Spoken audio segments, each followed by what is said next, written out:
to go back to my clunky diagram, let me show you that, just say that, you know, in contemporary poetics, there's a pretty big magnetism, a pretty big magnetic attraction or charisma to the poem that uses fragments. And pretty often in magazines and in books these days, you will see poems that are not even, there's no real reason for them to be written in a fragmentary style, but they're presented on the page in a kind of fragmentary style because it's kind of sexy aesthetically these days. And let me just sort of reiterate what I was saying in the previous video segment, which is basically that to use fragments is to engage in a non-hierarchical poetics. In other words, a poetics where there is not necessarily an obvious center. It's more sort of a swirl of sensation, impressions, ideas, and the excitement or the pleasure of them is for the reader to sort of see the disorganized psyche that they belong to and how they might be causally related, if they are indeed causally related. In other words, in a non-hierarchical poem, in a fragmentary poem, in a way all the fragments are occurring simultaneously. And simultaneity is a kind of exciting aesthetic. It has the excitement of disorganization, or of being near chaos, or being near disintegration. It's a kind of flirtation with chaos. And so fragmentary poems, again, they have a certain kind of emotional intensity. They have an implied emotional intensity of the psyche being on the verge of falling apart, fragmented details, and a kind of subjective fracture, the fracture of subjectivity. When we are in crisis, we are pushed away from our objectivity and largely into our subjectivity. Now let me give you an example of another poem, of a poem which uses fracture and which is highly disorganized to imply a certain kind of extremity. And the poem has the energy of fracture, and I'll read it. And you'll see that not only does it have fracture, but it has a sort of spatially disorienting or at least non-conventional arrangement on the page, and it's even using parentheses in irregular and inconsistent ways.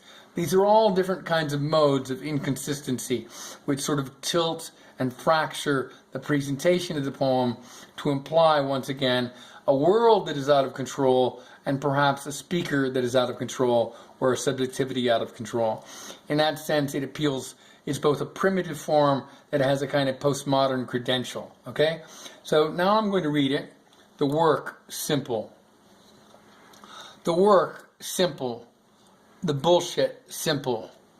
Limited natural talent or endurance. Chain of tasks. Some of us help each other. Some of us are liars. Way to the future. Loose grasp. Transparency. Ideas without a process. That's kind of an ars poetica. This poem has no process. How to put the charge into powered objects.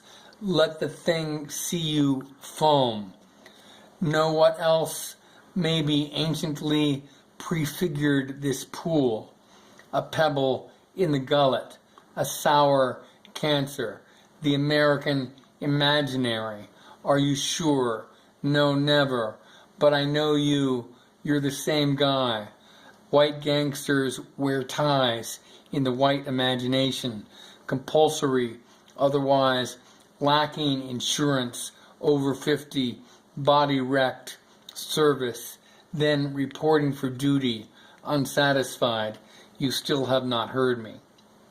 So this is the kind of poem that invites overeducated people to theorize and use a lot of fancy language. We can say it's a heteroglossic poem or a polyphony, a vocal polyphony. It has many voices sort of combined in a disorganized way. It's like crowdsourcing a poem where a lot of people are writing the poem together. But what it really implies is A disorganized psyche, a disorganized civilization. I've misspelled psyche, perhaps that was unconscious. It's disorganized for emotional force. And this does have a lot of force, okay? It's claiming a hold or a fingertip on a lot of important subjects: political, personal, chain of tasks, a pebble in the American imaginary, white gangsters wear ties, you still have not heard me, the sort of the unspoken. So fragment and simple grammar imply distress, extremity. But what such a poem does, what such a poetic does, it forsakes the power of precise relations. And how many of your parents would actually bother to read such a poem twice?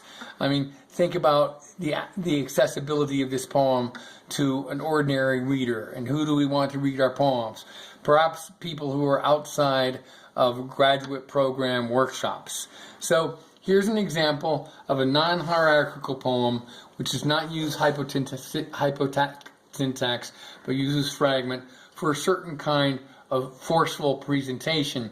But I'm not sure that it actually really holds any juice. When you think about a poem as a container, you think if a poem is a good container, it's like a good jug or a good glass. It holds water. It doesn't leak all over the place. This is a pretty leaky poem. We'll just end here.